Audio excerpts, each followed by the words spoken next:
ಜೈ Bhim sir. ಜೈ Bhim sir. Amit Shah ಅವರು ಈ ಪಾರ್ಲಿಮೆಂಟಲ್ಲಿ ಬಾಬಾ ಸಾಹೇಬ್ ಅಂಬೇಡ್ಕರ್ ಬಗ್ಗೆ ತುಂಬ ಕೀಳಾಗಿ ಮಾತಾಡಿದ್ದಾರೆ. ಅದು ನಿಜವಾಗ್ಲೂ ಅವ್ರು ಒಳಗಡೆ ಇರೋದು ಆಚೆ ಬಂದಿದೆ ಅನಿಸುತ್ತಲ್ಲ ಅವತ್ತು. ಯಾಕೆ ಅವ್ರಿಗೆ ಆ ಥರ ಒಂದು ಮನಸ್ಥಿತಿ ಅವ್ರದ್ದೇನು ಅಂತ ನಿಮ್ಗೇನು ಅನ್ಸುತ್ತೆ ಸರ್? ಇದು ಭಾಳ ವಿಶೇಷವಾದಂಥ ಸಂದರ್ಭ.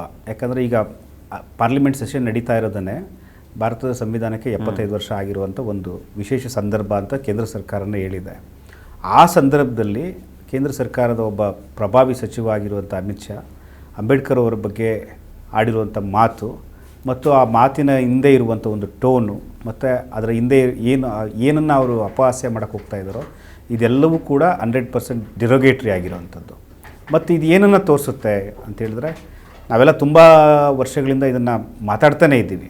ಅಂದರೆ BJP ಮತ್ತು ಸಂಘ ಪರಿವಾರ ಯಾವ ಮನಸ್ಥಿತಿಯನ್ನು ಬಾಬಾ ಸಾಹೇಬ್ರ ಬಗ್ಗೆ ಇಟ್ಕೊಂಡಿದೆ, ಬಾಬಾ ಸಾಹೇಬ್ರ ಚಿಂತನೆ ಬಗ್ಗೆ ಇಟ್ಕೊಂಡಿದೆ, ಮತ್ತು ಬಾಬಾ ಸಾಹೇಬ್ರ ಚಿಂತನೆಯನ್ನು ಮುಂದಕ್ಕೆ ತಗೊಂಡೋಗ್ತಾ ಇರುವಂಥ ಸಮುದಾಯಗಳು ಏನು ಮಾಡ್ತಾ ಇದ್ದಾವೆ ಅದನ್ನು ಆದಷ್ಟು ಸಪ್ರೆಸ್ ಮಾಡೋದಕ್ಕೆ ಅದು ಪ್ರಯತ್ನ ಮಾಡ್ತಾ ಇದೆಯಲ್ಲ. ಆ ಹಿನ್ನೆಲೆಯಲ್ಲಿ ಇವತ್ತು ಎಲ್ಲ ಕಡೆ ಅಂಬೇಡ್ಕರ್ ಅಂತ ಮಾತಾಡ್ತಾ ಇದ್ದಾರೆ ಅನ್ನೋದು ಈ ಸೆಲೆಬ್ರೇಷನ್ ಆಫ್ ಅಂಬೇಡ್ಕರ್ಸ್ ಐಡಿಯಾಲಜಿ ಏನಿದೆಯಲ್ಲ, ಈಗ ಕಳೆದ 10 ವರ್ಷಗಳಿಂದನೇ, ಈಗ 30 ವರ್ಷಗಳಿಂದ ಶುರುವಾಗಿದೆ ಅಂಬೇಡ್ಕರ್ ಅವರ ಐಡಿಯಾಸ್ನ ಮತ್ತು ಅವರ ಲೈಫ್ ಬಗ್ಗೆ ಮತ್ತು ಅವರ ಸ್ಕಾಲರ್ಶಿಪ್ ಬಗ್ಗೆ ಡಿಸ್ಕಸ್ ಮಾಡೋವಂಥದ್ದು ಈಗ ಜಾಸ್ತಿ ಆಗಿದೆ. ಅಂದರೆ ನಾವು ಇವರ 10 ವರ್ಷದ ಆಡಳಿತದಲ್ಲೇ ನೋಡ್ತಾ ಇದ್ದರೆ ನಾವು ಎಲ್ಲ ವಿರೋಧ ಪಕ್ಷಗಳು ಕೂಡ ಇವರನ್ನು ಸೋಲಿಸೋದಕ್ಕೆ ಅಥವಾ ಇವರನ್ನು ಅಧಿಕಾರದಿಂದ ಇಳಿಸ್ಬೇಕು ಅಂತ ಹೇಳಿದ್ರೆ ಅದಕ್ಕೆ ಇರುವಂಥ ದೊಡ್ಡ ದಾರಿ ಯಾವುದು ಅಂತ ಹೇಳಿದ್ರೆ ಅಂಬೇಡ್ಕರ್ ಐಡಿಯಾಲಜಿ ಅನ್ನೋದನ್ನು ಎಲ್ಲರೂ ಒಪ್ಕೊಂಡಿದ್ದಾರೆ. ಅದು ಕಳೆದ ಚುನಾವಣೆಯಲ್ಲಿ ಆಗಿರುವಂಥ ಒಂದು ಪರಿಣಾಮ ಏನು, ಅವರು ಕಳೆದ 10 ವರ್ಷಗಳಲ್ಲಿ ಕಾನ್ಸ್ಟಿಟ್ಯೂಷನ್ನು ಮತ್ತು ಕಾನ್ಸ್ಟಿಟ್ಯೂಷನಲ್ ವ್ಯಾಲ್ಯೂಸನ್ನು ಯಾವ ಥರ ಭಾಳ ಸಿಸ್ಟಮ್ಯಾಟಿಕ್ಕಾಗಿ ಅದನ್ನು ನಾಶ ಮಾಡೋಕ್ಕೆ ಪ್ರಯತ್ನ ಪಡ್ತಾ ಇದ್ದಾರೆ. ಅದರ ವಿರುದ್ಧ ಮತ್ತು ಅವರದೇ ಪಕ್ಷದ ಕೆಲವು ಸಂಸದರಾಗಿರ್ಬೋದು, ನಾಯಕರಾಗಿರ್ಬೋದು ಮತ್ತು ಅವರ ಮಾತೃ ಸಂಸ್ಥೆ ಆಗಿರುವಂಥ ಆರ್ ಎಸ್ ಎಸ್ನ ಹಲವು ಪದಾಧಿಕಾರಿಗಳು ಮಾತಾಡ್ತಾ ಇರೋದು ಏನಿದೆ, ನಾವು ಸಂವಿಧಾನವನ್ನು ಬದಲಾಯಿಸ್ತೀವಿ ಅಥವಾ ಸಂವಿಧಾನದ ಬದಲಿಗೆ ಅವರು ನಂಬಿಕೆ ಇಟ್ಟಿರುವಂಥ ಮನುಸ್ಮೃತಿ ಬರಬೇಕು, ವರ್ಣಾಶ್ರಮ ಧರ್ಮ ಮತ್ತೆ ಬರಬೇಕು ಅನ್ನೋದೇನಿದೆಯಲ್ಲ, ಅದರ ವಿರುದ್ಧ ಜನರಿಗೆ ಬಂದಂಥ ಒಂದು ಅವೇರ್ನೆಸ್ಸು ಅದು ಲೋಕಸಭಾ ಎಲೆಕ್ಷನ್ನಲ್ಲಿ ರಿಫ್ಲೆಕ್ಟ್ ಆಗಿದೆ. ಹೌದು. ಸೊ ಆ ಒಂದು ಸಿಟ್ಟು ಕೂಡ ಈ ಅಮಿತ್ ಶಾಗೆ ಇರ್ಬೋದು. ಓಕೆ. ಮತ್ತು ಅವನು ಅಮಿತ್ ಶಾ ಯಾವ ಥರದ ವ್ಯಕ್ತಿ ಅಂತಂದರೆ, ಸಾರ್ವಜನಿಕ ಜೀವನದಲ್ಲಿ ಇರೋದಕ್ಕೆ ಒಂದು ಸಣ್ಣ ಅರ್ಹತೆ ಕೂಡ ಇಲ್ಲದೆ ಇರುವಂಥ ಒಬ್ಬ ಗೂಂಡಾ ಸಂಸ್ಕೃತಿಯ ವ್ಯಕ್ತಿ. ಅವನಿಗೆ ಕರೆಕ್ಟಾಗಿ ಬಾಬಾ ಸಾಹೇಬ್ರನ್ನ ಯಾವ ಥರ ಕರಿಬೇಕು ಅಂತಲೂ ಕೂಡ ಗೊತ್ತಿಲ್ಲ. ಸೊ ಹಾಗಾಗಿ ಅದು ಅವ್ರ ಮನಸ್ಥಿತಿನೇ, ಅವರ ಒಂದು ಅಸಹನೆ ಏನಿದೆ ಆಳದಲ್ಲಿ ಅದು ಬಂದಿದೆ ಆಚೆ ಅನಿಸುತ್ತೆ. ಮತ್ತು ಅವ್ರಿಗೆ ಯಾಕೆ ಇಷ್ಟು ಅಸಹನೆ ಬಾಬಾ ಸಾಹೇಬ್ ಅಂಬೇಡ್ಕರ್ ಬಗ್ಗೆ ನಿಮ್ಗೇನು ಅನಿಸುತ್ತೆ? ಯಾಕೆಂದರೆ ಬಾಬಾ ಸಾಹೇಬ್ ಅಂಬೇಡ್ಕರ್ ಬಗ್ಗೆ ಅವರು ಒಂದು ಕಡೆ ನಾವು ತುಂಬ ಗೌರವಿಸ್ತೀವಿ, ನಾವು ಸ್ಟ್ಯಾಚ್ಯೂ ಕಟ್ತೀವಿ, ಇದು ಮಾಡ್ತೀವಿ, ಅದು ಮಾಡ್ತೀವಿ ಅಂತಾರೆ. ಅದರ ಒಳಗಡೆ ಅವ್ರಿಗೆ ಇಷ್ಟು ಅಸಹನೆ ಇದೆ ಅಂದರೆ ಮತ್ತು ಅವ್ರಿಗೆ ಭಯನೂ ಇದೆ. ಅಂಬೇಡ್ಕರ್ ಮತ್ತು ಅಂಬೇಡ್ಕರೈಟ್ಸ್ ಅಂದರೆ ಅವ್ರಿಗೊಂಥರ ಭಯ ಇದೆ. ಅವ್ರನ್ನ ಡಿಫೀಟ್ ಮಾಡ್ಬೋದು ಅಂತ ಗೊತ್ತವ್ರಿಗೆ. ಯಾಕೆ ಅವ್ರಿಗೆ ಭಯ ಇದೆ ಅನ್ಸುತ್ತೆ ಸರ್ ನಿಮಗೆ? ಸರ್, ಅಂಬೇಡ್ಕರ್ ಅವರ ಹೋರಾಟ ಮತ್ತು ಅವರ ಒಟ್ಟು ಚಿಂತನೆ ಫಿಲಾಸಫಿ ಏನಿದೆ, ಅವರು ಈ ದೇಶದಲ್ಲಿ ಜಾತಿಯನ್ನು ನಿರ್ಮೂಲನೆ ಮಾಡಬೇಕು ಅಂತ ಅಂದ್ಕೊಂಡು ಹೋರಾಟವನ್ನು ಮಾಡಿದಂಥವ್ರು, ಅದಕ್ಕೆ ತಕ್ಕಂತೆ ಚಿಂತನೆಯನ್ನು ಕೊಟ್ಟಿರುವಂಥವ್ರು. ನಾವು ಒಟ್ಟು ಅಂಬೇಡ್ಕರ್ ಬರಹಗಳನ್ನು ಓದ್ತಾ ಹೋದರೆ ಅವ್ರು ಮಾಡಿರೋದು ಏನು ಅಂತ ಹೇಳಿದ್ರೆ, ಈ ದೇಶದಲ್ಲಿ ಇರುವಂಥ ಈ ಜಾತಿ ವ್ಯವಸ್ಥೆಗೆ ಏನು ಕಾರಣ, ಅದರ ಮೂಲ ಎಲ್ಲಿದೆ, ಅದನ್ನು ಸೃಷ್ಟಿ ಮಾಡಿದವ್ರು ಯಾರು ಮತ್ತು ಅದನ್ನು ಆಪ್ರೇಟ್ ಮಾಡ್ತಾ ಇರುವಂಥವ್ರು ಯಾರು, ಅದು ಯಾವ ಥರ ಆಪ್ರೇಟ್ ಆಗ್ತಾ ಇದೆ. ಸೊ ಆದರೆ ಎಲ್ಲದರ ಮೂಲ ಇರೋದು ಎಲ್ಲಿ ಅಂತ ಹೇಳಿ ಅವ್ರು ಹೋಗಿದ್ದು ಮನುಧರ್ಮಶಾಸ್ತ್ರಕ್ಕೆ ಮತ್ತು ಸ್ಮೃತಿಗಳಿಗೆ ಮತ್ತು ರಿಲಿಜಿಯಸ್ ಸ್ಕ್ರಿಪ್ಚರ್ಸ್ ಅಂತ ಏನು ನಾವು ಕರಿತೀವಲ್ಲ ಅದು. ಆ ಒಂದು ಇದನ್ನು ಸ್ಟಡಿ ಮಾಡಿದ ಮೇಲೆ ಮತ್ತು ಹಿಂದೂ ಧರ್ಮವನ್ನು ರಿಫಾರ್ಮ್ ಮಾಡಬೇಕು ಅಂತ ಪ್ರಯತ್ನ ಪಟ್ಟು ಕೂಡ ಅದು ಆಗಲ್ಲ ಅಂತ ಗೊತ್ತಾದ ಮೇಲೇ ಅಂಬೇಡ್ಕರ್ ಏನು ಮಾಡಿದರು, ಇದನ್ನು ನಾವು ನಾಶ ಮಾಡಬೇಕು ಅಂದರೆ, ಜಾತಿಯನ್ನು ನಾಶ ಮಾಡಬೇಕು ಅಂತ ಹೇಳಿದ್ರೆ ನಾವು ಹಿಂದೂ ಧರ್ಮ ನಂಬಿಕೊಂಡಿರುವಂಥ ಈ ಸ್ಮೃತಿಗಳನ್ನು, ಈ ಧಾರ್ಮಿಕ ನಂಬಿಕೆ ಏನಿದೆಯಲ್ಲ ಅದಕ್ಕೆ ಆಧಾರವಾಗಿರುವಂಥ ಒಂದು ಶಾಸ್ತ್ರಗಳನ್ನು ನಾಶ ಮಾಡಬೇಕು ಅಂತ. ಅದನ್ನು ನಾಶ ಮಾಡಬೇಕು ಅಂತ ಅಂಬೇಡ್ಕರ್ ಕರೆ ಕೊಟ್ಟ ಮೇಲೆ ಈ ಅಮಿತ್ ಶಾ ಮತ್ತು BJP ಸಂಘ ಪರಿವಾರದವರಿಗೆ ಬೇಸ್ ಇರೋದೇ ಅದು. ಕರೆಕ್ಟ್. ಯಾವುದರ ಮೇಲೆ ಇವರು ರಾಜಕಾರಣವನ್ನು ಮಾಡ್ತಾ ಇದ್ದಾರೋ, ಯಾವುದರ ಮೇಲೆ ಇವರು ಹಿಂದುತ್ವ ದೇಶವನ್ನು ಕಟ್ಟಬೇಕು ಅಂತ ಹೋಗ್ತಾ ಇದ್ದಾರೋ ಅದರ ಬುಡಕ್ಕೇನೇ ಅಂಬೇಡ್ಕರ್ ಅವರ ಚಿಂತನೆ ಬಾಂಬ್ ಬಿಡೋದಕ್ಕೆ ಪ್ರಯತ್ನ ಪಡುತ್ತೆ. ಮತ್ತು ಅಂಬೇಡ್ಕರ್ ಬಗ್ಗೆ ಮಾತಾಡ್ತಾರೆ ಅಂತ ಹೇಳಿದ್ರೆ ಅವರು ಎಲ್ಲೋ ಒಂದು ಕಡೆ ಇವರ ಐಡಿಯಾಲಜಿಯನ್ನು ನಾಶ ಮಾಡೋದಕ್ಕೆ ಪ್ರಯತ್ನ ಮಾಡ್ತಾ ಇದ್ದಾರೆ ಅಂತ ಅನಿಸುತ್ತಲ್ವ. ಸೊ ಹಾಗಾಗಿನೇ ಅವರಿಗೆ ಒಂದು ಅಗಾಧವಾದಂಥ ಸಿಟ್ಟಿದೆ. ಅದು ಇವತ್ತಿಂದಲ್ಲ, ಅದಕ್ಕೊಂದು ಹಿಸ್ಟ್ರಿ ಕೂಡ ಇದೆ. ಸೊ ಸ್ವಾತಂತ್ರ್ಯ ಪೂರ್ವದಿಂದನೂ ಕೂಡ ಅಂಬೇಡ್ಕರ್ ಅವರು ಜಾತಿ ವಿನಾಶದ ಪ್ರಶ್ನೆಯನ್ನು ಎತ್ತೋಕ್ಕೆ ಶುರು ಮಾಡಿದಾಗ್ಲಿಂದನೂ ಕೂಡ, ಮತ್ತು ಒಂದು ಕಡೆ ಸ್ವಾತಂತ್ರ್ಯ ಹೋರಾಟದ ಸಂದರ್ಭದಲ್ಲಿ ಕಾಂಗ್ರೆಸ್ಸೇ ಜಾತಿ ವಿನಾಶ ಮಾಡಬೇಕು ಅಂತೇಳಿ ಗಾಂಧಿಯವರು ಕರೆ ಕೊಟ್ಟಾದಮೇಲೆ ಈ RSS ಹುಟ್ಟಾಕಿದ್ದೇನೆ ಅವರು ಇದನ್ನು ಇಟ್ಕೊಳ್ಳೋದಕ್ಕೆ, ಏನೋ ಜಾತಿ ನಾಶ ಆಗದೇ ಒಂದು ಹೈರಾರ್ಕಿಯಲ್ ಸಿಸ್ಟಮನ್ನು ಇಟ್ಕೊಳ್ಳೋದಕ್ಕೆ ಅಂತ. ಸೊ ಅವರು ಇದಕ್ಕೆ ಒಂದು 100 ವರ್ಷದಿಂದ ಪ್ರಯತ್ನ ಮಾಡ್ತಾನೇ ಇದ್ದಾರೆ. ಓಕೆ, ಅದಕ್ಕೆ ಭಾಳ ದೊಡ್ಡ ಮಟ್ಟದ ಕೌಂಟ್ರ್ ಕೊಟ್ಟಿರೋದು ಅಂತಂದರೆ ಬಾಬಾ ಸಾಹೇಬ್ ಅಂಬೇಡ್ಕರ್ ಅವರು. ಸೊ ಹಾಗಾಗಿನೇ ಅವ್ರಿಗೆ ಒಂದು ಭಾಳ ಆಳವಾದ ಅಸಹನೆ ಇದೆ, ದ್ವೇಷನೂ ಇದೆ, ಅದನ್ನು ನಾಶ ಮಾಡಬೇಕು ಅಂತಲೂ ಇದೆ. ಆದರೆ ಕಳೆದ 35 ವರ್ಷಗಳಿಂದ ಅಂಬೇಡ್ಕರ್ ಅವರ ಚಿಂತನೆಗೆ ಮತ್ತು ದಲಿತ್ ಮೂಮೆಂಟು ಮತ್ತು ಅದಾದಮೇಲೆ BSP ಇದೆಲ್ಲದರ ಪರಿಶ್ರಮದಿಂದಾಗಿ ಏನು ಬಾಬಾ ಸಾಹೇಬ್ರ ಚಿಂತನೆ ಇವತ್ತು ಅಂತಾರಾಷ್ಟ್ರೀಯ ಮಟ್ಟದಲ್ಲಿ ಏನು ಇದೆ ಅದನ್ನು ಡೆಸ್ಟ್ರಾಯ್ ಮಾಡೋಕ್ಕಾಗಲ್ಲ, ಅವ್ರಿಗೆ ಗೊತ್ತಾಗಿದೆ. ಸೊ ಏನು ಮಾಡಬೇಕು, ಆದಷ್ಟು ಅದನ್ನು ಕೋಆಪ್ಟ್ ಮಾಡ್ಕೋಬೇಕು ಅಥವಾ ಸಾಧ್ಯ ಆದರೆ ಅಪ್ರಾಪ್ರಿಯೇಟ್ ಮಾಡ್ಕೋಬೇಕು. ಸೊ ಹಾಗಾಗಿನೇ ಏನು ಮಾಡ್ತಾರೆ, ಒಂದು ಕಡೆ ಈಗ ಮೋದಿಯವರನ್ನೇ ಏನು ಹೇಳಿದ್ದಾರೆ, ನಾನು ಬಾಬಾ ಸಾಹೇಬ್ರ 5 ಬಾಬಾ ಸಾಹೇಬ್ರಿಗೆ ಸಂಬಂಧಿಸಿರೋ ಸ್ಥಳಗಳನ್ನು ಪಂಚತೀರ್ಥ ಆಗಿ ಕನ್ವರ್ಟ್ ಮಾಡಿ ಅವ್ರಿಗೆ ಗೌರವಿಸ್ತಾ ಇದ್ದೀವಿ ನಾವು. ಕಾಂಗ್ರೆಸ್ ಇಷ್ಟೆಲ್ಲ ಅನ್ಯಾಯ ಮಾಡಿದೆ ಅಂತ. ಕಾಂಗ್ರೆಸ್ನವ್ರದ್ದು ಆ ಕಡೆ ಇಡೋಣ, ಅದು ಇತಿಹಾಸ, ಅದು ಎಲ್ಲರಿಗೂ ಗೊತ್ತಿದೆ. ಇವರೇನು ಮಾಡ್ತಾ ಇದ್ದಾರೆ, ಕರೆಕ್ಟ್. ಒಂದು ಕಡೆ ದೇವಸ್ಥಾನ ಕಟ್ಟಿಸ್ತೀವಿ ಅಂತ ಹೇಳ್ತಾರೆ, ನೀವು ಹೇಳಿದಾಗೆ ಸ್ಟ್ಯಾಚ್ಯೂಸ್ ಕಟ್ಟಿಸ್ತಾರೆ, ಇನ್ನೊಂದು ಅವ್ರ ಹೆಸರಲ್ಲಿ ಏನೋ ಒಂದು ಇದನ್ನು ಶುರು ಮಾಡ್ತಾರೆ.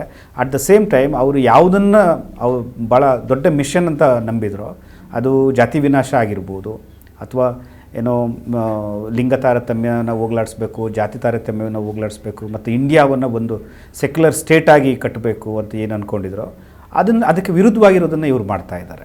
ಸೊ ಇವರ ಒಟ್ಟು ಏನೋ ಐಡಿಯಾಲಜಿನೇ ಅದು ಒಂದು ದ್ವೇಷದ ಸಿದ್ಧಾಂತದ ಮೇಲಿರುವಂಥದ್ದು.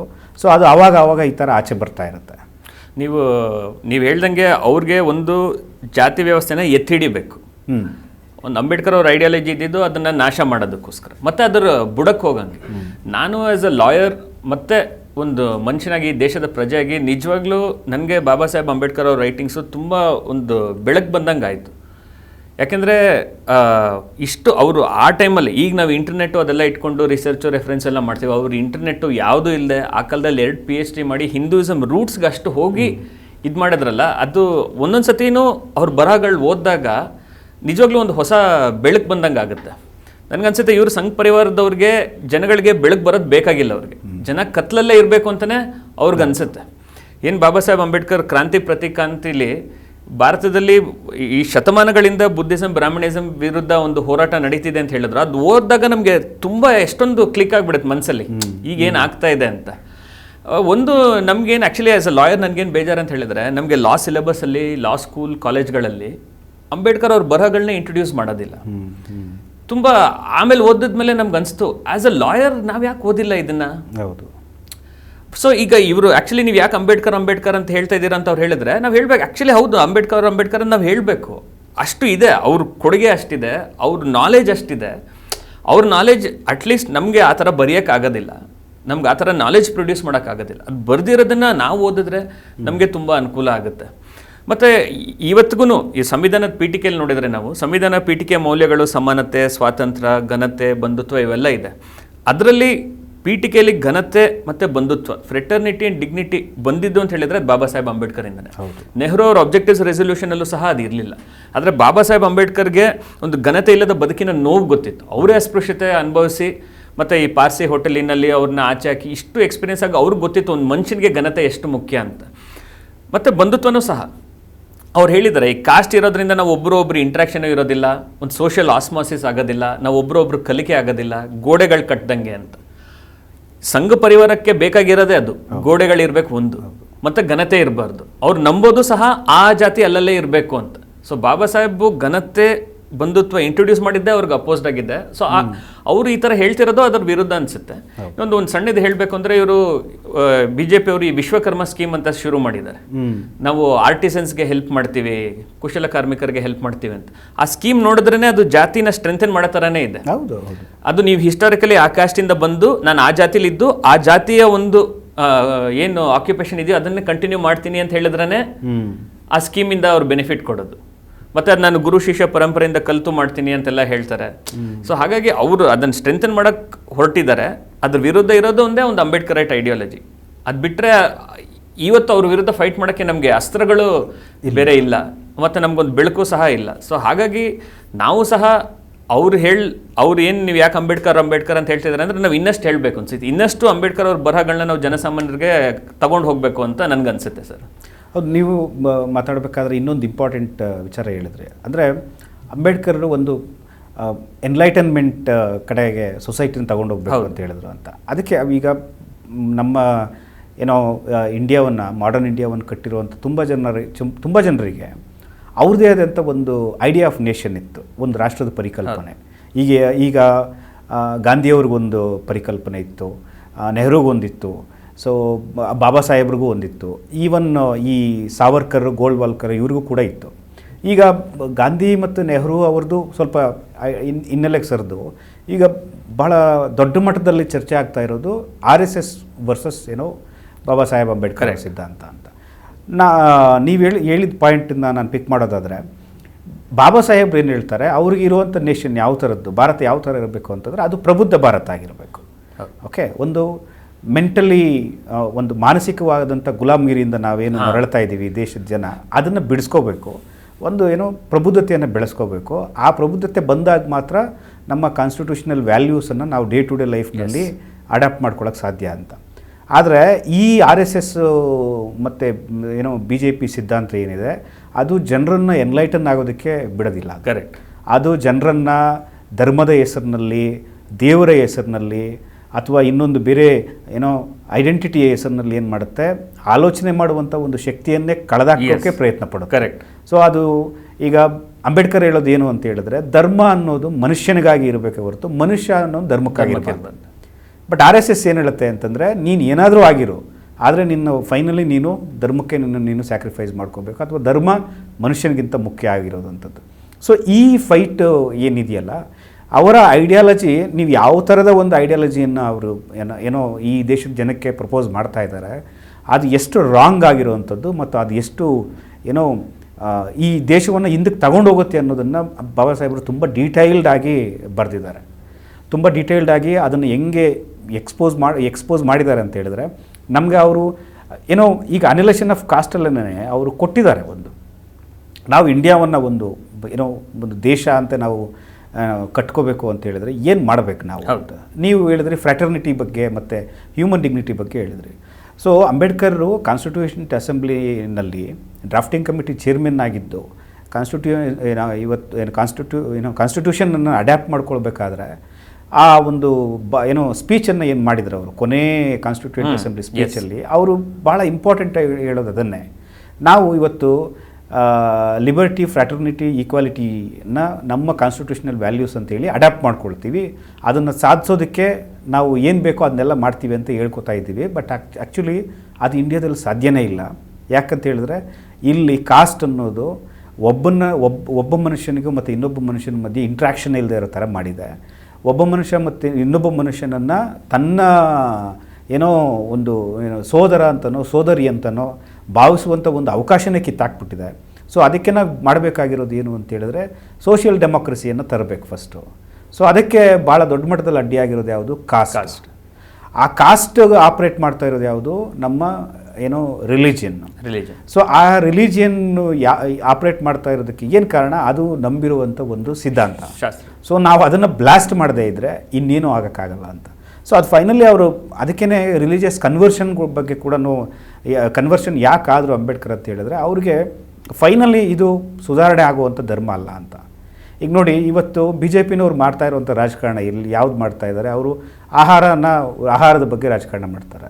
ಹೇಳ್ತಾರೆ ಈ ದೇಶದ ಬಹುಸಂಖ್ಯಾತ ಸಮುದಾಯಗಳು ತಿನ್ನುವಂಥ ಆಹಾರವನ್ನು ಅವರು ಅದಕ್ಕೊಂದು ಸ್ಯಾಂಕ್ಟಿಟಿಯನ್ನು ಕೊಟ್ಬಿಟ್ಟು ಅದನ್ನು ತಿನ್ನಬಾರ್ದು, ತಿನ್ನೋದು ಪಾಪ ಅಂತೇಳಿ ಸೃಷ್ಟಿ ಮಾಡ್ತಾ ಇದ್ದಾರೆ. ಅದ್ರ ಬಗ್ಗೆ ಮಾತಾಡೋದು ಯಾರು, ಅದನ್ನು ಓನ್ ಮಾಡೋದು ಯಾರು? ಈಗ ಗೋಮಾಂಸ ತಿನ್ನಬಾರ್ದು ಅನ್ನೋದು BJP RSSನ ಒಂದು ದೊಡ್ಡ ಅಜೆಂಡಾ. ಆದರೆ ಅದು ನಮ್ಮ ಆಹಾರ, ನಮ್ಮ ಹಕ್ಕು ಅಂತ ಕ್ಲೈಮ್ ಮಾಡೋದು ಯಾರು? ದಲಿತ ಬಹುಜನ್ಸು, ದಲಿತರು ಅದರಲ್ಲೂ ಕೂಡ.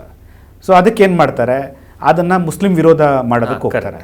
ನೀವು ಬುದ್ಧ ಧರ್ಮಕ್ಕೆ ಮತಾಂತರ ಆಗಬೇಕು ಅಂತ ಅಂಬೇಡ್ಕರ್ ಹೇಳ್ತಾರೆ ಅಂದ ತಕ್ಷಣ ಮತಾಂತರ ಆಗಬಾರ್ದು ಅನ್ನೋದು ಕ್ರಿಶ್ಚಿಯಾನಿಟಿ ವಿರುದ್ಧ ಒಂದು ಐಡಿಯಾ ಆಗಿ ಇಲ್ಲಿ ತೊಗೊಂಡ್ಬರ್ತಾರೆ. ಸೊ ನೋಡಿ, ಅವು ಯಾವ್ಯಾವ ಥರ ಆಪ್ರೇಟ್ ಮಾಡ್ತಾ ಇದ್ದಾರೋ ಅದಕ್ಕೆಲ್ಲಕ್ಕೂ ಕೂಡ ಕೌಂಟ್ರ್ ಕೊಡುವಂಥ ಮತ್ತು ಅದನ್ನೆಲ್ಲವನ್ನು ಕೂಡ ಎದುರಿಸುವಂಥ ಶಕ್ತಿ ಅಂಬೇಡ್ಕರ್ ಸಿದ್ಧಾಂತದಲ್ಲಿದೆ. ಸೊ ಹಾಗಾಗಿನೇ ಅವ್ರಿಗೆ ಪದೇ ಪದೇ ಈಗ ಹೆಚ್ಚುತ್ತಾ ಇರುವಂಥ ಏನೋ ಬಾಬಾ ಸಾಹೇಬ್ರ ಬಗ್ಗೆ ಹೆಚ್ಚುತ್ತಾ ಇರುವಂಥ ಒಂದು ಏನು ಅವೇರ್ನೆಸ್ ಏನಿದೆಯಲ್ಲ, ಅದು ಅವ್ರಿಗೆ ಭಾಳ ಭಯ ಹುಟ್ಟಿಸ್ತಾ ಇದೆ, ಆತಂಕ ಹುಟ್ಟಿಸ್ತಾ ಇದೆ. ಸೊ ಅದು ರಿಫ್ಲೆಕ್ಟ್ ಆಗ್ತಾನೂ ಇದೆ ಎಷ್ಟೋ ಸಲ.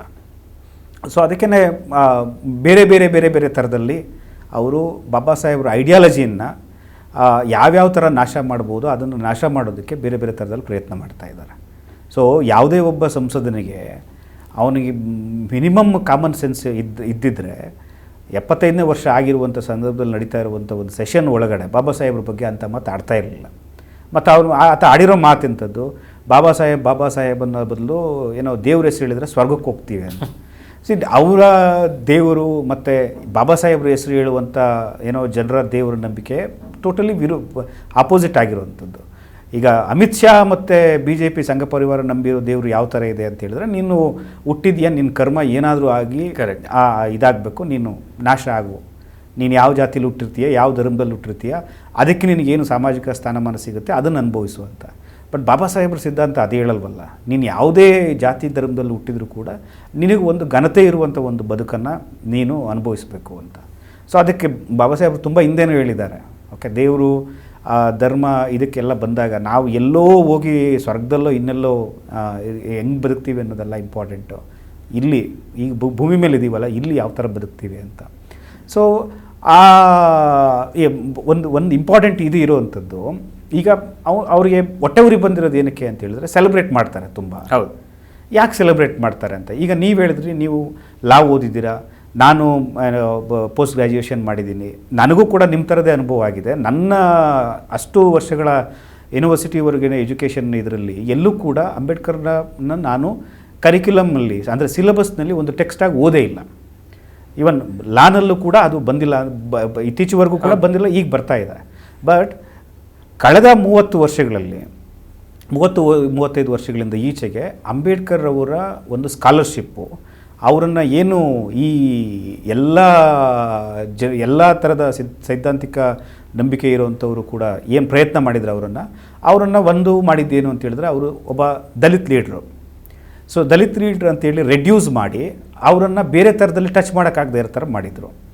ಓಕೆ, ಸೊ ಅದು ಒಂಥರ ಹೆಂಗೆ ಅಂತ ಹೇಳಿದ್ರೆ, ಅದರ ಆಚೆಗೆ ಅವರನ್ನು ಇಮ್ಯಾಜಿನ್ ಮಾಡ್ಕೋಬಾರ್ದು ಯಾರು ಏನು ಅಂತ. ಬಟ್ ಈಗ ಅವರ ಒಂದು ವಿದ್ವತ್ತೇನು ಅನ್ನೋದು ಇಡೀ ಜಗತ್ತಿಗೆ ಗೊತ್ತಾಗ್ತಾ ಇದೆ. ಇಡೀ ಜಗತ್ತಿನ ಏನು ಭಾಳ ಪ್ರೆಸ್ಟೀಜಿಯಸ್ ಯೂನಿವರ್ಸಿಟಿಗಳಲ್ಲಿ ಅಂಬೇಡ್ಕರ್ ಅವ್ರ ಬಗ್ಗೆ ಸ್ಟಡೀಸ್ ಆಗ್ತಾ ಇದೆ. ಅವ್ರ ಹೆಸರಿನಲ್ಲಿ ಚೇರ್ಸ್ ಓಪನ್ ಮಾಡ್ತಾ ಇದ್ದಾರೆ. ಮತ್ತು ತುಂಬ ಜನ ಫಾರಿನ್ ಸ್ಕಾಲರ್ಸು ಮತ್ತು ಇಂಡಿಯಾದಿಂದ ಹೋಗ್ತಾ ಇರುವಂಥ ಎಷ್ಟೋ ಜನ ಅವ್ರ ಮೇಲೆ ಸ್ಟಡೀಸ್ ಮಾಡ್ತಾ ಇದ್ದಾರೆ. ಇದು ಅವರ ಇಂಟೆಲೆಕ್ಚುಯಲ್ ಇದನ್ನು, ಅಂಬೇಡ್ಕರ್ ಅವರ ಇಂಟೆಲೆಕ್ಚುಯಾಲಿಟಿಯನ್ನು ಜಗತ್ತಿಗೆ ಬೇರೆ ಥರದಲ್ಲಿ ಹೇಳ್ಕೊಡ್ತಾ ಇದೆ. ಸೊ ಒನ್ಸ್ ಅವರು ಈ ಇಂಟೆಲಿಜೆನ್ಸಿಯಾ ಮತ್ತು ಅಕಾಡೆಮಿಯಾದ ಭಾಗ ಆದಮೇಲೆ ಅದು ಬೇರೆ ಥರ ಅದು ಜನರಿಗೆ ಹೋಗೋದಕ್ಕೆ ಶುರುವಾಗುತ್ತೆ.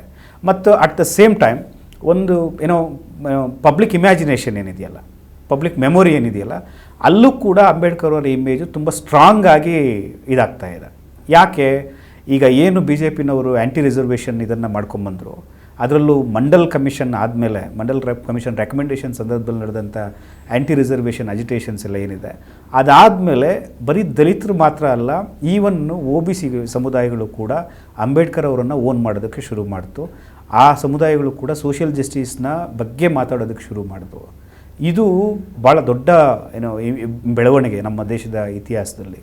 ಸೊ ಅದು ಏನು ಮಾಡ್ತಾ ಇದೆ, ಈ ಸಂಘ ಪರಿವಾರ ಮತ್ತು BJPನವ್ರಿಗೆ ಸಹಿಸ್ಕೊಳ್ಳೋಕ್ಕಾಗ್ತಾಯಿಲ್ಲ. ಅವ್ರೇನು ಮಾಡ್ತಾರೆ, ಅವರು ನೇರವಾಗಿ ಅಖಾಡಕ್ಕೆ ಬರೋದಿಲ್ಲ ಯಾವತ್ತೂ ಕೂಡ. ಸಂಘ ಪರಿವಾರದಂಥ ಹೇಡಿಗಳು, ಅವರಂಥ ನಯವಂಚಕರು ಯಾರೂ ಇಲ್ಲ. ಅವ್ರೇನು ಮಾಡ್ತಾರೆ, ಮೀಸಲಾತಿ ವಿರುದ್ಧನೇ ಯಾರು ಮೀಸಲಾತಿ ಅನುಭವಿಸ್ತಾ ಇದ್ದಾರೋ ಅವ್ರನ್ನೇ ಎತ್ಕಟ್ಟಕ್ಕೆ ಶುರು ಮಾಡ್ತಾರೆ. ಅಥವಾ ದಲಿತರು ಈಗ ಈಗೇನು ಅಮಿತ್ ಶಾ ಹೇಳಿದ್ದಾನೆ ಎಲ್ಲ ಕಡೆ ಸೆಲೆಬ್ರೇಟ್ ಮಾಡ್ತಾರೆ ಅಂತ, ಎಷ್ಟೋ ಈ ದೇಶದಲ್ಲಿ ಸಾವಿರಾರು ಲಕ್ಷಾಂತರ ಇನ್ಸಿಡೆಂಟ್ಸ್ ಇದೆ.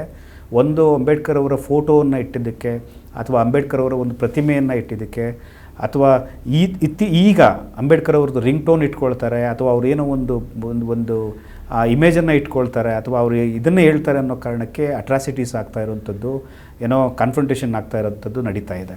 So correct. ಇದರೆಲ್ಲರ ಹಿನ್ನೆಲೆಯಲ್ಲಿ ನಾವು ಇದನ್ನು ನೋಡಬೇಕು ಅಂತ ಅನ್ಸುತ್ತೆ. ನೀವು ಹೇಳಿದ ಒಂದು ಪಾಯಿಂಟ್ ಹೇಳಿದ್ರಿ, ಸಂಘ ಪರಿವಾರದವರು ನಿಜವಾಗ್ಲೂ ಹೇಡಿಗಳು, ಅವ್ರು ಮುಂದೆ ಬರೋದಿಲ್ಲ, ಬೇರೆಯವ್ರನ್ನ ಬಿಡ್ತಾರೆ ಅಂತ. ಅದು ಕರ್ನಾಟಕದಲ್ಲೂ ನಾವು ಕಳೆದ ಜಸ್ಟ್ 2-3 ವಾರದಲ್ಲಿ ನೋಡಿದ್ದೀವಿ. ಒಂದು ದೇವೇಗೌಡರು, ಅವರು ಒಂದು ಶೂದ್ರ ಸಮುದಾಯಕ್ಕೆ ಸೇರಿದವರು, ಅವ್ರ ಮೊನ್ನೆ ಹೇಳಿದ್ದಾರೆ ಮೀಸಲಾತಿ ಮೇಲೆ ಒಂದು ಎಕನಾಮಿಕ್ ಬೇಸಿಸ್ ಮೇಲೆ ಇರಬೇಕು ಅಂತ ಹೇಳಿ. ಅದು ಸಂಘ ಪರಿವಾರದ ಐಡಿಯಾ. ಯಾಕಂದ್ರೆ ಅವ್ರಿಗೆ ಜಾತಿಗಳ ರೆಪ್ರೆಸೆಂಟೇಷನ್ ಇರಬಾರ್ದು. ಇವತ್ತು ನೋಡಿ, ನಮ್ಮ ಹೈಕೋರ್ಟ್ ಸುಪ್ರೀಂ ಕೋರ್ಟ್ಗಳಲ್ಲಿ ರಿಸರ್ವೇಷನ್ ಇಲ್ಲ.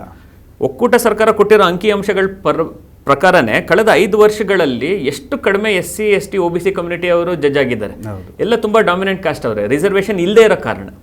ಮತ್ತೆ ಇನ್ನೊಂದು, ಅವ್ರು ಇನ್ನೊಬ್ರು ಒಕ್ಕಲಿಗ ಸ್ವಾಮೀಜಿ ಅವರು, ದೇವೇಗೌಡರೇ ಅವ್ರಿಗೆ ಸ್ವಾಮೀಜಿ ಮಾಡಿದ್ರಲ್ಲ, ಅವರು ಕಾನ್ಸ್ಟಿಟ್ಯೂಷನ್ ಡೇ ದಿವಸನೇ ಅಥವಾ ಅದ್ರ ನೆಕ್ಸ್ಟ್ ದಿವಸನೇ ಹೇಳಿದ್ರಲ್ಲ, ಮುಸ್ಲಿಮರಿಗೆ ವೋಟಿಂಗ್ ರೈಟ್ಸೇ ತೆಗಿಬಾರ್ದು, ತೆಗೆದ್ಬಿಡ್ಬೇಕು ಅಂತ ಹೇಳಿ. ನೀವು ಹೇಳ್ದಂಗೆ ಸಂಘ ಪರಿವಾರದವರು ಅವ್ರಿಗಿರೋ ಐಡಿಯಾಗಳು ಇವ್ರ ಮೂಲಕ ಹೆಂಗೆ ಹೇಳಿಸ್ತಾ ಇದ್ದಾರೆ, ಒಂದು ಸಂವಿಧಾನದ ವಿರುದ್ಧವಾಗಿ ಮಾತಾಡಿಸ್ತಾ ಇದ್ದಾರೆ. ಅಲ್ಲ, ದೇವೇಗೌಡರು ಕರ್ನಾಟಕದ ಮುಖ್ಯಮಂತ್ರಿ ಆಗಿದ್ದವರು, ಈ ದೇಶದ ಪ್ರಧಾನಮಂತ್ರಿ ಆಗಿದ್ದವರು, ಅವರಿಗೆ ಮೀಸಲಾತಿ ಯಾವ ಆಧಾರದ ಮೇಲೆ ಈ ದೇಶದಲ್ಲಿ ಇದೆ, ಯಾವ ಆಧಾರದ ಮೇಲೆ ಇರಬೇಕು ಅನ್ನೋದು ಗೊತ್ತಿಲ್ಲ ಅಂತ ನಾವು ಭಾವಿಸಿದ್ರೆ ಅದು ನಮ್ಮ ದಡ್ತನ. ಕರೆಕ್ಟ್. ಅವರಿಗೆ ಚೆನ್ನಾಗಿ ಗೊತ್ತಿದೆ. ಮತ್ತು ಈಗ ರಿಸರ್ವೇಷನ್ ಬಗ್ಗೆ ಮತ್ತು ಕಾನ್ಸ್ಟಿಟ್ಯೂಷನಲ್ ಏನೋ ಪ್ರಾವಿಷನ್ಸ್ ಏನಿದೆ SC ST OBCಗಳಿಗೆ, ಅದರ ವಿರುದ್ಧ BJP ಮತ್ತು ಸಂಘ ಪರಿವಾರ ದೊಡ್ಡ ಮಟ್ಟದಲ್ಲಿ ಕೆಲಸ ಮಾಡ್ಕೊಂಡು. ಕರೆಕ್ಟ್. ಅದು ಯಾವಾಗ ಅದು ಆಗಲ್ಲ, ಅದನ್ನು ನಾವು ರಿಸರ್ವೇಷನ್ ಕಿತ್ತಾಗೋದಕ್ಕಾಗೋದಿಲ್ಲ ಅಂತ ಅವ್ರಿಗೂ ಗೊತ್ತಿದೆ. ಕರೆಕ್ಟ್. ಅದಕ್ಕೆ ಏನು ಮಾಡಿದ್ರು, ರಿಸರ್ವೇಷನ್ನ ಬೇಸ್ ಏನಿದೆ ಅಥವಾ ಅದರ ಕೋರ್ ವ್ಯಾಲ್ಯೂ ಏನಿದೆ, ಸೋಷಿಯಲ್ ಜಸ್ಟಿಸ್ ಅಚೀವ್ ಮಾಡೋದು, ಅದು ಕಾಸ್ಟ್ ಇನ್ಇಕ್ವಾಲಿಟಿ, ಸೋಷಿಯಲ್ ಡಿಸ್ಕ್ರಿಮಿನೇಷನ್ ಮೇಲೆ ಇರಬೇಕು ಅದನ್ನು ಏನೋ ಒಂಥರ ಗೇಲಿ ಮಾಡೋ ಥರ ಅಥವಾ ಅದನ್ನು ಕಂಪ್ಲೀಟಾಗಿ ಉಲ್ಟಾ ಮಾಡೋ ಥರದಲ್ಲಿ EWS ತಂದಿದ್ದಾರೆ ಆಲ್ರೆಡಿ.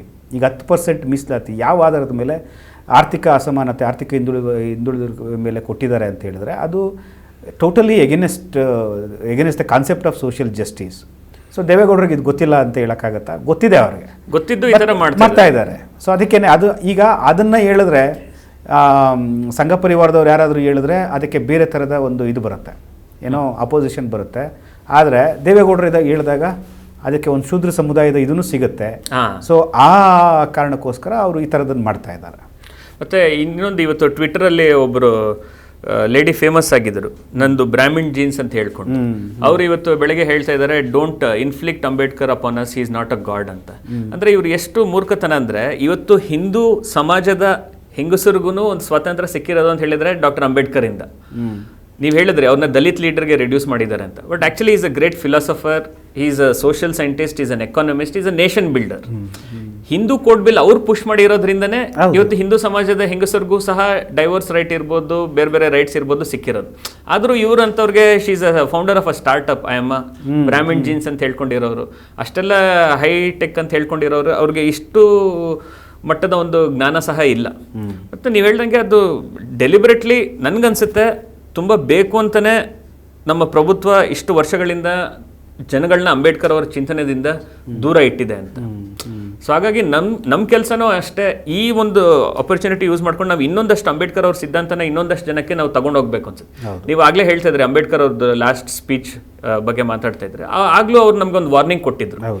ನಮಗೆ ಒಂದು ಪೊಲಿಟಿಕಲ್ ಈಕ್ವಾಲಿಟಿ ಸಿಕ್ಕಿದೆ, 1 man 1 vote, 1 person 1 vote ಅಂತ ಸಿಕ್ಕಿದೆ. ಅಂದರೆ ಸೋಷಿಯಲ್ ಡೆಮೋಕ್ರಸಿ ಇಲ್ಲ, ಎಕನಾಮಿಕ್ ಡೆಮೋಕ್ರಸಿ ಇಲ್ಲ. ಇದನ್ನ ನಾವು ಕಾಪಾಡ್ಕೊಳ್ದೆ, ಸೋಷಿಯಲ್ ಡೆಮೋಕ್ರಸಿ ಎಕನಾಮಿಕ್ ಡೆಮೋಕ್ರಸಿ ಬರದೇ ಇರೋ ಥರ, ಅದು ಬರದೇ ಇದ್ರೆ ನಮ್ಮ ಡೆಮೋಕ್ರಸಿನೇ ಒಂದು ಅಪಾಯದಲ್ಲಿ ಇರುತ್ತೆ ಅಂತ ಹೇಳಿದ್ರು. ಅಂಬೇಡ್ಕರ್ ಅವ್ರದ್ದು ಇನ್ನೂ ಕೆಲವು ಚಿಂತನೆಗಳಂತ ಹೇಳಿದ್ರೆ ಸಂವಿಧಾನದಲ್ಲೇ ಇರೋದು. ಫಾರ್ ಎಕ್ಸಾಂಪಲ್, ನಾವು ರಾಜ್ಯ ನಿರ್ದೇಶನದ ತತ್ವಗಳಲ್ಲಿ ನೋಡ್ಬೋದು, ಒಂದು ಲಿವಿಂಗ್ ವೇಜ್ ಕಾನ್ಸೆಪ್ಟ್ ಇದೆ. ಕನಿಷ್ಠ ವೇತನ ಅಲ್ಲ, ಬದುಕುವ ವೇತನ ಸಿಗಬೇಕು ಅಂತ. ಅದಕ್ಕೂ ಈ ಸಂಘ ಪರಿವಾರದವರು ಅದರ ಅಗೇನ್ಸ್ಟು ಸಹ ಇದ್ದಾರೆ. ಮತ್ತು ಡೈರೆಕ್ಟಿವ್ ಪ್ರಿನ್ಸಿಪಲ್ಸ್ ಅಲ್ಲಿ ಏನು ಹೇಳುತ್ತೆ, ಪ್ರತಿಯೊಬ್ಬರು ಒಂದು ಹೆಂಗಸರಿಗೆ, ಮಕ್ಕಳಿಗೆ ಒಂದು ನ್ಯೂಟ್ರಿಷಿಯಸ್ ಫುಡ್ ಸಿಗಬೇಕು ಅಂತ ಏನಿದೆ, ಅದ್ರ ವಿರುದ್ಧನೂ ಇವರು ಇದ್ದಾರೆ. ಮೊಟ್ಟೆ ಅಥವಾ ಮಾಂಸ, ನೀವು ಹೇಳ್ದಂಗೆ ಮೊಟ್ಟೆ ಮಾಂಸನ ಕೀಳಾಗಿ ನೋಡೋ ಒಂದು ಇದರಿಂದ ಜನಗಳಿಗೆ ನ್ಯೂಟ್ರಿಷನಿಂದ ಇವರು ದೂರ ತಳ್ತಾ ಇದ್ದಾರೆ. ಸೊ ಅಂಬೇಡ್ಕರ್ ಅವ್ರ ಸಿದ್ಧಾಂತ ಏನಿತ್ತೋ ಅದರಿಂದ ಇವರು ಎಲ್ಲರನ್ನೂ ಸಹ ದೂರ ಮಾಡಕ್ಕೆ ನೋಡ್ತಾ ಇದ್ದಾರೆ. ಹಾಗಾಗಿ ನೀವು ಹೇಳ್ದಂಗೆ ಅವ್ರಿಗೆ ಅಂಬೇಡ್ಕರ್ ಸಿದ್ಧಾಂತನೇ, ನನ್ಗನ್ಸುತ್ತೆ ಅಂಬೇಡ್ಕರ್ ಅವ್ರು ಇಲ್ಲ ಇವತ್ತು, ಬಟ್ ಅವ್ರ ಸಿದ್ಧಾಂತ ಒಂದು ಜ್ಯೋತಿ ತರ ಇದೆ, ಒಂದು ಲ್ಯಾಂಪ್ ತರ ಇದೆ. ಆ ಲ್ಯಾಂಪ್ನ ಇವರು ಆರ್ಸಕ್ಕೆ ಟ್ರೈ ಮಾಡ್ತಾ ಇದ್ದಾರೆ. ಯಾಕಂದ್ರೆ ಆ ಲ್ಯಾಂಪ್ ಇರೋ ತನಕ ಅವರೊಂದು ಆರ್ಡರ್ಗೆ ಅದೊಂದು ಥ್ರೆಟ್ ಇದೆ. ಇವತ್ತು ನಾವು ಹಿಂದೂ ರಾಷ್ಟ್ರ ಅಂದರೆ ಜನ ಏನು ಅನ್ಕೊಂತಾರೆ, ಹಿಂದೂ ರಾಷ್ಟ್ರ ಅಂದರೆ ಬರೀ ಅವರು ಮುಸ್ಲಿಮ್ಸ್ ಕ್ರಿಶ್ಚಿಯನ್ಸ್ಗೆ ಸೆಕೆಂಡ್ ಕ್ಲಾಸ್ ಸಿಟಿಸನ್ಸ್ ಮಾಡ್ತಾರೆ ಅಂತ. ಅದು ಖಂಡಿತ ಹೌದು, ಅದನ್ನು ಮಾಡ್ತಾರೆ. ಸಾವರ್ಕರ್ ಅವ್ರು ಹೇಳ್ದಂಗೆ ಅವರು ಅದನ್ನು ಮಾಡ್ತಾರೆ. ಬಟ್ ಇನ್ನೊಂದು, ಗುಜರಾತಲ್ಲಿ ಇತ್ತೀಚೆಗೆ ಒಂದು 2-3 ಇಯರ್ಸ್ ಬ್ಯಾಕು ಸ್ಕೂಲ್ ಮಕ್ಕಳ ಕೈಲಿ ಒಂದು ಓತ್ ತಗೊಳಕ್ಕೆ ಹೇಳ್ತಾರೆ. ಏನಂತ ಹೇಳಿದ್ರೆ, ನಾವು ನಮ್ಮ ಅಪ್ಪ ಅಮ್ಮನ ಪರ್ಮಿಷನ್ ಇಲ್ಲದೆ ಮದುವೆ ಆಗೋದಿಲ್ಲ. ಮಧ್ಯಪ್ರದೇಶಲ್ಲಿ ಬಿಜೆಪಿ ಸರ್ಕಾರ ಇರಬೇಕಾದ್ರೆ ತುಂಬ ಜನ ಮಹಿಳೆಯರು ಕೆಲಸಕ್ಕೆ ಹೋಗ್ತಾ ಇದ್ದಾರೆ. ಕೆಲಸಕ್ಕೆ ಹೋಗ್ತಿರ್ಬೇಕಾದ್ರೆ ಅವ್ರ ಮೇಲೆ ಒಂದು ಅಟ್ಯಾಕ್ ಆಗ್ತಾ ಇದೆ. ಹಾಗಾಗಿ ಕೆಲಸಕ್ಕೆ ಹೋಗೋ ಮಹಿಳೆಯರು ಪೊಲೀಸ್ ಸ್ಟೇಷನಲ್ಲಿ ರಿಜಿಸ್ಟರ್ ಮಾಡಬೇಕು. ಇದೆಲ್ಲನೂ ಸಹ ಅವ್ರ ಸಿದ್ಧಾಂತನೇ. ಇದಕ್ಕೆ ವಿರುದ್ಧವಾಗಿರೋದು ಡಾಕ್ಟರ್ ಅಂಬೇಡ್ಕರ್ ಅವ್ರ ಸಿದ್ಧಾಂತ. ಡಾಕ್ಟರ್ ಅಂಬೇಡ್ಕರ್ ಅವರು ಸ್ವಾತಂತ್ರ್ಯದ ಬಗ್ಗೆ ಮಾತಾಡಿದಾಗ ಪ್ರತಿಯೊಬ್ಬರು ವ್ಯಕ್ತಿಯ ಸ್ವಾತಂತ್ರ್ಯದ ಬಗ್ಗೆ ಮಾತಾಡ್ತಾರೆ. ಆ ಸ್ವಾತಂತ್ರ್ಯ ಈ ಸಂವಿಧಾನದಲ್ಲಿದೆ, ಅದರ ವಿರುದ್ಧ ಇವರಿದ್ದಾರೆ. ಇನ್ನೊಂದು ನೀವು ತುಂಬ ಮುಖ್ಯವಾಗಿ ಹೇಳಿದ್ರಿ, ಅವ್ರ ಸಿದ್ಧಾಂತ ದ್ವೇಷದ ಮೇಲೆ ನಿಂತಿದೆ ಅಂತ. ಅವ್ರ ಸಿದ್ಧಾಂತ ಇದ್ದಿದ್ದು ಮುಸ್ಲಿಂ ಕ್ರಿಶ್ಚಿಯನ್ನ ಸೆಕೆಂಡ್ ಕ್ಲಾಸ್ ಸಿಟಿಸನ್ ಮಾಡಿ, ಅದೇ ಅವ್ರಿಗೆ ದೊಡ್ಡದಾಗಿರೋದು. ಆದರೆ ಬಾಬಾ ಸಾಹೇಬ್ ಅವ್ರ ಸಿದ್ಧಾಂತ ಇರೋದು ಹ್ಯಾಪಿನೆಸ್ ಬಗ್ಗೆ. ಸ್ಟೇಟ್ಸ್ ಆ್ಯಂಡ್ ಮೈನಾರಿಟೀಸ್ ಏನಿದೆ ಅವ್ರದ್ದು ಒಂದು ಕಾನ್ಸ್ಟಿಟ್ಯೂಷನ್ಗೆ ಯಾವುದು ಸಬ್ಮಿಟ್ ಮಾಡಿದ್ರಲ್ಲ, ಸ್ಟೇಟ್ಸ್ ಆ್ಯಂಡ್ ಮೈನಾರಿಟೀಸಲ್ಲಿ ಅವ್ರು ಆ್ಯಕ್ಚುಲಿ ರೈಟ್ ಟು ಹ್ಯಾಪಿನೆಸ್ ಬಗ್ಗೆ ಮಾತಾಡ್ತಾರೆ. ಇನ್ಯಾರೂ ಮಾತಾಡೋದಿಲ್ಲ ಅದ್ರ ಬಗ್ಗೆ. ಸೊ ಅಂಬೇಡ್ಕರ್ ಸಿದ್ಧಾಂತ ಬಂದ್ಬಿಟ್ಟು ಒಂದು ಸಂತೋಷದ ಬಗ್ಗೆ, ಒಂದು ಖುಷಿ ಬಗ್ಗೆ. ಇವ್ರ ಸಿದ್ಧಾಂತ ದ್ವೇಷದ ಬಗ್ಗೆ.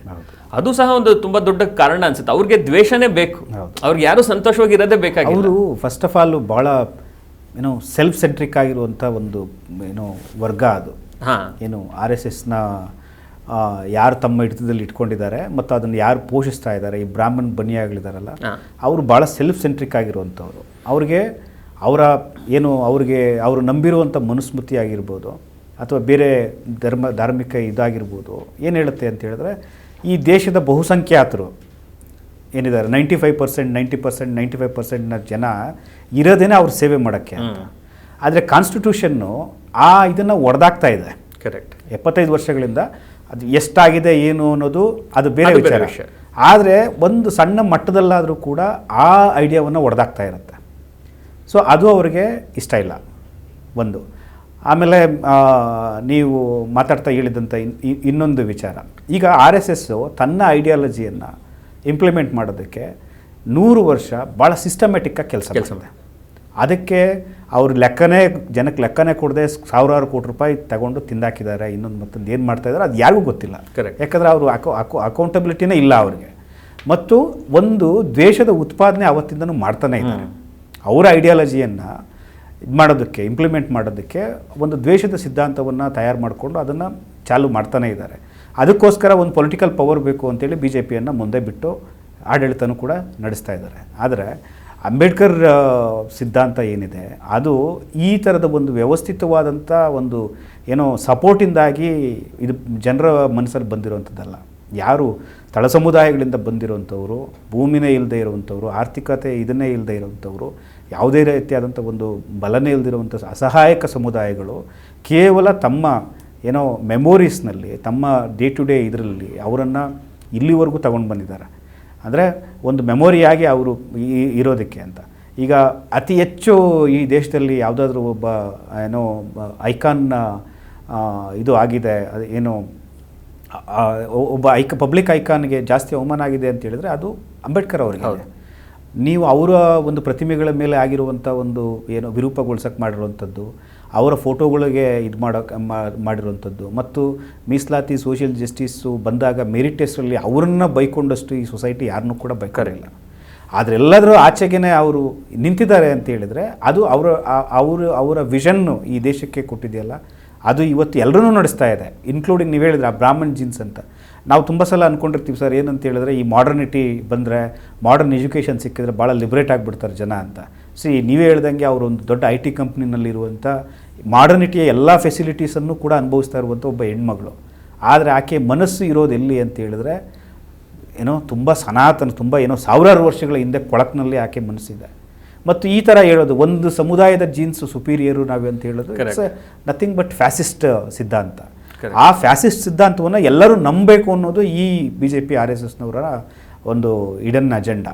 ಬಟ್ ಅವರು ಈಗ ಒಂದು ಕಡೆ ಮೋದಿಯವರು ಹೋಗಿ ಅಂಬೇಡ್ಕರ್ಗೆ ನಮಸ್ಕಾರ ಮಾಡ್ತಾರೆ, ಎಲೆಕ್ಷನ್ ಟೈಮ್ ಬಂದಾಗ ಏನು ಇವರು ಅಂಬೇಡ್ಕರ್ ಅವರನ್ನು ತಲೆ ಮೇಲೆ ಒತ್ಕೊಂಡು ಕುಣಿಸ್ತಾರೆ, ಮತ್ತು ಅಟ್ ದ ಸೇಮ್ ಟೈಮ್ ಅಧಿಕಾರಕ್ಕೆ ಬಂದ ಮೇಲೆ ಈ 5 ವರ್ಷ ದಲಿತರ ಮೇಲೆ ಲಕ್ಷಾಂತರ ಅಟ್ರಾಸಿಟಿ ಪ್ರಕರಣಗಳಾದರೂ, ದಲಿತರಿಗೆ ಸಂಬಂಧಪಟ್ಟಂಥ ಸಾವಿರಾರು ಕೋಟಿ ರೂಪಾಯಿ ಇದು ಆದರೂ, ಅಥವಾ ದಲಿತರಿಗೆ ಅವರ ಸ್ಥಿತಿಗತಿಗಳನ್ನು ಸುಧಾರಿಸೋದಕ್ಕೆ ಪ್ರಯತ್ನ ಪಡೋದಕ್ಕೆ ಬದಲು ಅವರನ್ನು ಆದಷ್ಟು ತುಳಿಯೋದಕ್ಕೆ ಪ್ರಯತ್ನ ಪಡುವಂಥ ಇದು ನಡೆಸ್ತಾನೆ ಇರ್ತಾರೆ ಇವರು. ಹಾಗಾಗಿ ಇವರು ಏನಾದರೂ ಪ್ರಯತ್ನ ಪಡಲಿ, ಜನರಿಗೆ ಇವತ್ತು ಗೊತ್ತಿದೆ ಇವತ್ತು ಯಾಕೆ ಇಡೀ ವಿರೋಧ ಪಕ್ಷಗಳು ಚುನಾವಣೆ ಸಂದರ್ಭದಲ್ಲಾಗಿರ್ಬೋದು, ಇವತ್ತು ಆಗಿರ್ಬೋದು, ಕೈಯಲ್ಲಿ ಒಂದು ಕಾನ್ಸ್ಟಿಟ್ಯೂಷನ್ನ ಕಾಪಿ ಹಿಡ್ಕೊಂಡು ಓಡಾಡ್ತಾ ಇದ್ದಾರೆ ಅಂತ ಹೇಳಿದ್ರೆ ಅದು ಎಲ್ರಿಗೂ ಅರ್ಥ ಆಗಿದೆ. Only constitution and Ambedkar's ideology ಮತ್ತು ಅವರ ರಿಲೆಂಟ್ಲೆಸ್ ಬ್ಯಾಟಲ್ ಎಗೇನೆಸ್ಟ್ ಹಿಂದುತ್ವ ಮತ್ತು ಕಾಸ್ಟ್ ಸಿಸ್ಟಮ್ ಏನಿದೆ ಅದು ಮಾತ್ರ ಈ ದೇಶವನ್ನು ಕಾಪಾಡುತ್ತೆ ಅನ್ನೋದು ಎಲ್ರಿಗೂ ಗೊತ್ತಿದೆ. ಅದು ಅವ್ರಿಗೆ ಭಯ ಹುಟ್ಟಿಸಿದೆ. ಭಯ ಹುಟ್ಟಿಸಿದ ಮೇಲೆ ಈ ಥರ ಹುಚ್ಚಾಗಿ ಏನೇನೋ ಮಾತಾಡ್ತಾ ಇದ್ದಾರೆ. ಮಾತಾಡಲಿ. ಈಗ ನಾವು ಸ್ವಲ್ಪ ಹೊತ್ತು ಮುಂಚೆ ಮಾತಾಡ್ಕೊಂಡಾಗೆ ಈಗ ನಾವು ಡಿಸೆಂಬರಲ್ಲಿದ್ದೀವಿ. ಇವತ್ತು ಡಿಸೆಂಬರ್ 19 ತಾರೀಕು. ಇನ್ನೊಂದು ವಾರ ಹೋದರೆ ಡಿಸೆಂಬರ್ 25ಕ್ಕೆ ಮನುಸ್ಮೃತಿ ದಹನ ದಿವಸ ಬರುತ್ತೆ. ಕರೆಕ್ಟ್. ಸೊ ಕಾನ್ಸ್ಟಿಟ್ಯೂಷನ್ ಬಗ್ಗೆ ಆಗ್ತಾ ಇರುವಂಥ ಒಂದು ಸೆಷನ್ನಲ್ಲಿ ಅಮಿತ್ ಶಾ ಏನು ಮಾತಾಡಿದ್ದಾನೆ ಅದು ಅಂಬೇಡ್ಕರ್ ಅವರು ಬರೀ ಸಾಂಕೇತಿಕವಾಗಿ ಮನುಸ್ಮೃತಿಯನ್ನು ಅವತ್ತು ಸುಟ್ಟಿದ್ದಾರೆ, ಸಾಂಕೇತಿಕವಾಗಿ ಅದರ ಕಾಪಿಯನ್ನು ಸುಟ್ಟಿದ್ದಾರೆ. ಬಟ್ ಅವರ ಐಡಿಯಾಲಜಿ ಏನಿದೆ, ಅಂಬೇಡ್ಕರ್ ಅವರ ಬರಹ ಮತ್ತು ಅವರ ಭಾಷಣ ಮತ್ತು ಅವರ ಹೋರಾಟ ಏನಿದೆ ಅದು ಮನುಸ್ಮೃತಿಯನ್ನು ಐಡಿಯಾಲಜಿಕಲಿ ಸುಟ್ಟಾಕೋದಕ್ಕೆ ಪ್ರಯತ್ನ ಪಟ್ಟಿರುವಂಥ ಒಂದು ದೊಡ್ಡ ಸಿದ್ಧಾಂತ ಅದು. ಕರೆಕ್ಟ್. ಸೊ ನಾವು ಮಾಡಬೇಕಾಗಿರೋದೇನು, ಆ ಒಂದು ಕೆಲಸನ ಸೊಸೈಟಿ ಮಾಡೋ ಥರದ ಒಂದು ಇದನ್ನು ಮಾಡಬೇಕು. ಸೊ ಅದು ಮಾಡಿದಾಗ ಮಾತ್ರ ಈ ಅಮಿತ್ ಶಾ ಅಂಥವರಾಗಿರ್ಬೋದು, ಮೋದಿ ಅಂಥವರಾಗಿರ್ಬೋದು, ಸಂಘ ಪರಿವಾರ ಅವರು ಸುಮ್ಮನೆ ಆಗ್ತಾರೆ, ಅಥವಾ ಅವರನ್ನು ಹಿಂದಕ್ಕೆ ತಳ್ಳಬೇಕು. ಯಾಕಂದರೆ ನಾವು ಈ ದೇಶ ಕಟ್ಟುವಂಥ ಒಂದು ಜವಾಬ್ದಾರಿ ತುಂಬ ದೊಡ್ಡದು. ಅದು ಈ ದೇಶ ಎಲ್ಲರ ಮೇಲೂ ಇದೆ. ಆ ಒಂದು ಜವಾಬ್ದಾರಿ ನಿರ್ವಹಿಸಬೇಕು ಅಂತ ಹೇಳಿದ್ರೆ ನಾವು ಒಂದು ಪ್ರಬುದ್ಧವಾದಂಥ ಸೊಸೈಟಿಯನ್ನು ನಿರ್ಮಾಣ ಮಾಡಬೇಕು. ಅದಕ್ಕೆ ಭಾಳ ಇಂಪಾರ್ಟೆಂಟ್ ಆಗಿರೋದು ಏನು ಅಂತ ಹೇಳಿದ್ರೆ ಬಾಬಾ ಸಾಹೇಬ್ ಅಂಬೇಡ್ಕರ್ ಅವರ ಚಿಂತನೆ. ಖಂಡಿತ ಸರ್. ಈ ಒಂದು ಮನುಸ್ಮೃತಿ ದಹನ ದಿವಸ ಬರ್ತಿದ್ದಂಗೆ ನಾವು ನೀವು ಹೇಳ್ದಂಗೆ ಅಂಬೇಡ್ಕರ್ ಅವ್ರ ಐಡಿಯಾಲಜಿಗಳನ್ನ ಇನ್ನಷ್ಟು ಸಾರಿ ಮನುಸ್ಮೃತಿನ ಒಂದು ಸಿಂಬಾಲಿಕ್ ಆಗಿ ನಾವು ಸುಡಬೇಕಾಗಿದೆ. ಮನುಸ್ಮೃತಿಲಿ ಇರೋ ಸುಳ್ಳುಗಳು, ಅದರಲ್ಲಿ ಏನೇನು ಎಷ್ಟು ಬ್ಯಾಕ್ವರ್ಡ್ ಥಿಂಕಿಂಗ್ ಇದೆ ಅನ್ನೋದನ್ನ ಎಕ್ಸ್ಪೋಸ್ ಮಾಡಿ ಅಂಬೇಡ್ಕರ್ ಐಡಿಯಾಲಜಿನ ಎಲ್ಲ ಕಡೆ ತಗೊಂಡೋಗಿ ಅದನ್ನು ನಾವು ಸೋಲಿಸಬೇಕಾಗಿದೆ. ಇಷ್ಟೊತ್ತು ಮಾತಾಡೋದಕ್ಕೆ ತುಂಬ ಎನ್ಲೈಟ್ನಿಂಗ್ ಆಗಿತ್ತು. ಜೈ ಭೀಮ್ ಸರ್. ಜೈ ಭೀಮ್ ಸರ್. ಎಲ್ರಿಗೂ ಜೈ ಭೀಮ್. ಎಲ್ರಿಗೂ ಜೈ ಭೀಮ್. ನಮ್ಮ ಕಾರ್ಯಕ್ರಮಗಳನ್ನು ನೀವು ನೋಡ್ತಾ ಇದ್ರೆ ನಮ್ಮ ಚಾನೆಲ್ ಅನ್ನ ಸಬ್ಸ್ಕ್ರೈಬ್ ಮಾಡಿ, ಪಕ್ಕದ ಬೆಲ್ ಐಕನ್ ಒತ್ತಿ ನಮ್ಮನ್ನ ಬೆಂಬಲಿಸಿ. ಹಾಗೆ ನಮ್ಮ ಕಾರ್ಯಕ್ರಮಗಳನ್ನ ಲೈಕ್ ಮಾಡಿ, ಕಮೆಂಟ್ ಮಾಡಿ, ಅದನ್ನ ಬೇರೆಯವರಿಗೂ ವಾಟ್ಸ್ಆಪ್ ಮೂಲಕ ಶೇರ್ ಮಾಡಿ. ನೀವು ಹೀಗೆ ಮಾಡಿದಾಗ ನಮ್ಮ ಚಾನೆಲ್ ಇನ್ನಷ್ಟು ಮತ್ತಷ್ಟು ಜನರಿಗೆ ತಲುಪಲು ನೀವು ನಮ್ಮೊಂದಿಗೆ ಸಹಕರಿಸಿದ ಹಾಗಾಗುತ್ತೆ. ಇದು ನೀವು ಯಾವುದೇ ಖರ್ಚಿಲ್ಲದೆ ಕೆಲವೇ ಸೆಕೆಂಡುಗಳಲ್ಲಿ ನೀಡಬಹುದಾದ ಸಹಕಾರ. ಧನ್ಯವಾದಗಳು.